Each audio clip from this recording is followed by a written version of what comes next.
Bismillahirrahmanirrahim.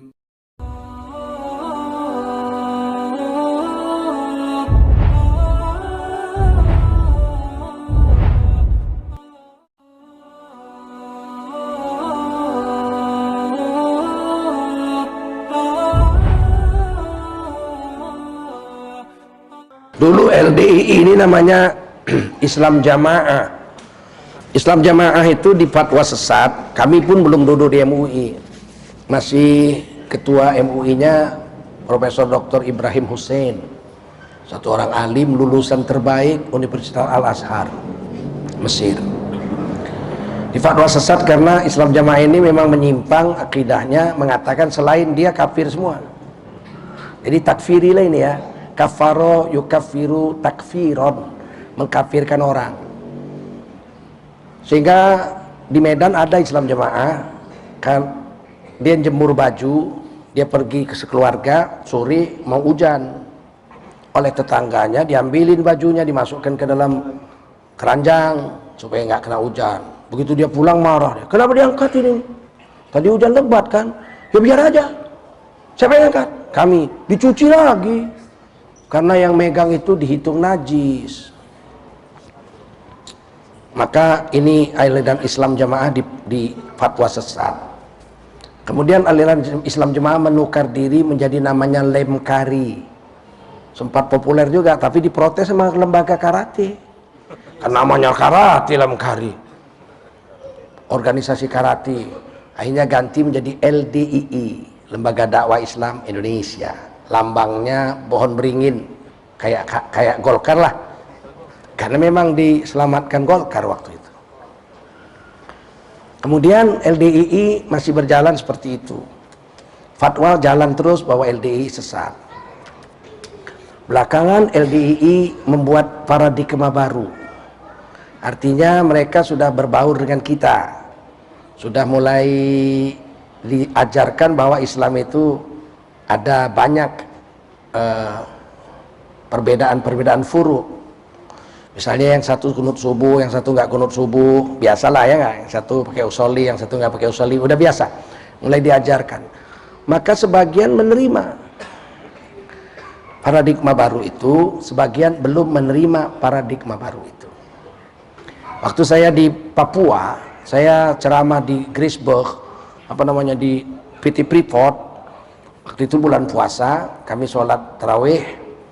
Kemudian selesai tarawih saya sholat, saya ceramah, duduk saya di kursi begini, kawan kumpul begini, tiba-tiba di belakang sana ada amin, sholat. Tengok dua orang sholat, dua orang. Kita ceramah, saya ceramah, dia amin aja lah. Terus saya tanya selesai, itu siapa? Itu LDII. Loh, kenapa nggak sholat sama kita? Oh, mereka nggak mau, nggak sah katanya sholat sama kita. Berarti masih paradigma lama. Tapi ke Kalimantan Timur, saya jumpa dengan orang LDII di Kalimantan Timur. Mereka bergaul dengan kita bahwa penceramah-penceramah di Masjid LDII itu sudah ada orang Muhammadiyah dan sudah ada orang NU. Sama dengan yang di Jayapura. Jayapura juga sudah masuk ulama NU dan Muhammadiyah ceramah di khutbah Jumat di Masjid LDII Jayapura. Dan saya sudah sampai sana. Maka ketika mereka minta kepada MUI untuk mencabut fatwa sesat itu, keputusan rapat Majelis Ulama Indonesia Pusat itu mengirim utusan-utusan untuk memeriksa LDII. Termasuk saya pernah diundang, Wakil Sekjen juga Pak Amirsa Wakil Sekjen juga pernah diundang langsung ke Kediri. Dan saya di Kediri itu nginap 3 malam.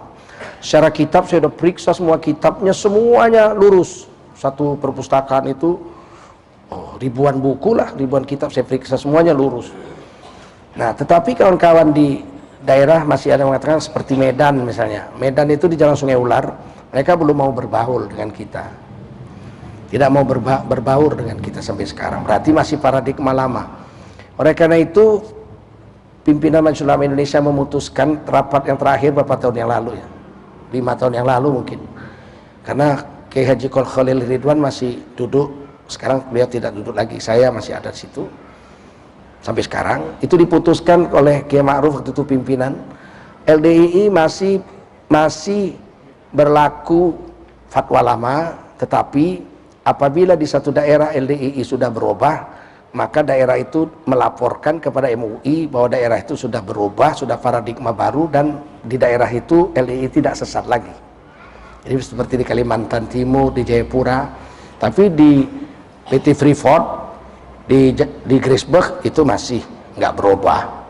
Jadi sekarang masih belum ada, berubahnya sedikit aja. Di daerah yang sudah mengatakan ulama di sana tidak sesat, maka berarti LDII di daerah itu sudah tidak sesat. Kira-kira begitu, belum dicabut semuanya, tapi tidak berlaku untuk semuanya lagi. Ternyata LDII sendiri berpecah dua juga, artinya ada yang mau mengambil paradigma baru, ada yang masih bertahan dengan paradigma lama. Saya dengan tokoh-tokoh LDII yang sekarang ini, yang paradigma baru ini sering ketemu juga. 3 bulan sekali mereka akan sowan ke MUI pusat atau ke tempat saya, berbincang-bincang, minta masukan-masukan, dan mereka mengakui memang masih ada yang belum mau berubah. Kita aja begitu kan, ada NU garis lurus, ada NU garis lucu, kan gitu kan. Ya mereka sendiri menyebut diri mereka begitu, padahal kan NU bagus. Saya NU, amalan saya NU, meskipun saya dididik di Muhammadiyah. Nah, tapi kan ada 1-2 orang yang memang masih dablek begitu kan, ya kan. Nah, LDII begitu juga, masih ada yang dablek juga. Di Muhammadiyah juga ada yang dablek. Ada dulu JIM, Jaringan Muda Muhammadiyah, mereka pemikirannya liberal. Ada, mesti ada gitu, ada.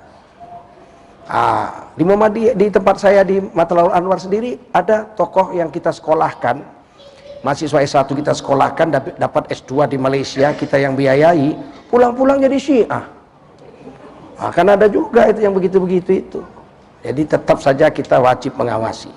Seandainya di daerah Anda, daerah bapak-bapak, saudara, ada LDII yang sudah berubah, itu tidak boleh dihukumkan dengan hukum yang lama dong, ya kan? Berarti dia sudah berubah, dia harus diterima juga, begitu.